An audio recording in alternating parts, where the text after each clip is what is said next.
Alright, so let's break down the essential drilling equipment, which honestly is the backbone of petroleum extraction. First up, we've got the drilling rig, which is the main structure.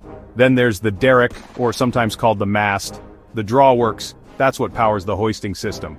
Up top there's the crown block, and just below it the traveling block. Next is the swivel, and then either the Kelly or the top drive, depending on the rig setup. The rotary table is what turns everything. Drill pipe connects everything downhole and the drill collar adds weight.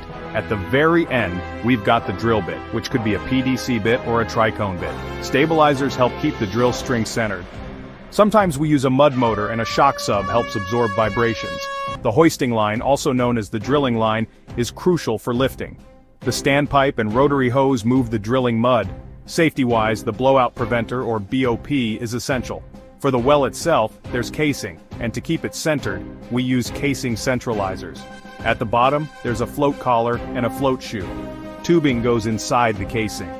For cementing, we use a cementing head, cementing plug, and a cementing unit. Each piece plays a key role in drilling a safe and efficient well. Now let's talk about the mud circulation system, which honestly keeps the whole drilling operation moving smoothly. We start with the mud tank, where drilling mud is stored. Inside, mud agitators keep everything mixed.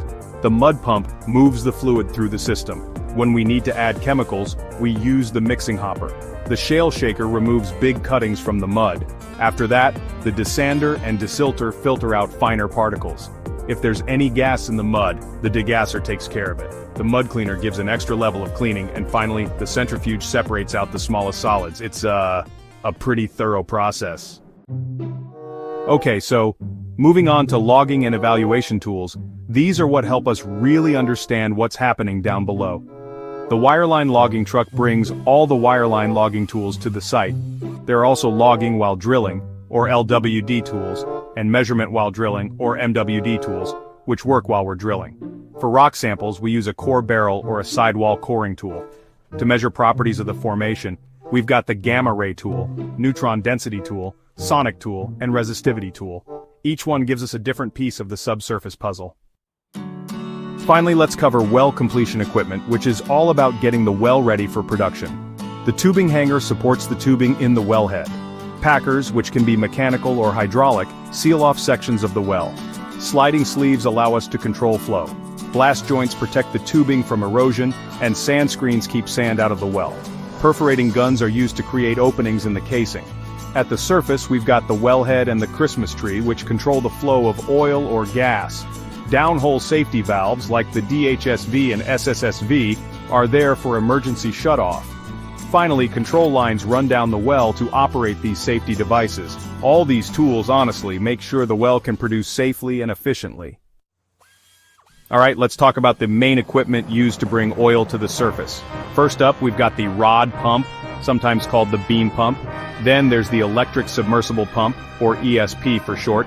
Next is the progressive cavity pump, or PCP. We've also got the jet pump and the gas lift valve. Moving along, there's the production separator, which can be either two-phase or three-phase. After that, there's the heater treater, the scrubber, and the dehydrator. The compressor comes next, followed by the manifold. Then there's the choke valve, the flow meter, and the pressure gauge. Don't forget the storage tank and, of course, the production tubing. Each of these plays a key role in getting oil out of the ground and into storage. Now, when we want to squeeze even more oil out of a reservoir, we turn to enhanced oil recovery equipment. That means using tools like the steam injector, the CO2 injection system, and the chemical injection pump. There's also the polymer injection system and the surfactant blending skid. We can use a nitrogen generator and sometimes a miscible gas injection tool. All of these help us get just a little bit more oil from those tough wells. When it comes to offshore operations, the gear gets even more specialized. We're talking about things like the semi-submersible platform and the drill ship. There's also the floating production storage and offloading unit, or FPSO. Safety is huge offshore, so we use a subsea blowout preventer stack plus a marine riser and a riser tensioner.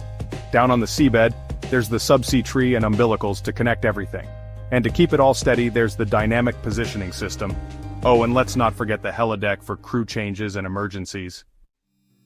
Thanks for watching!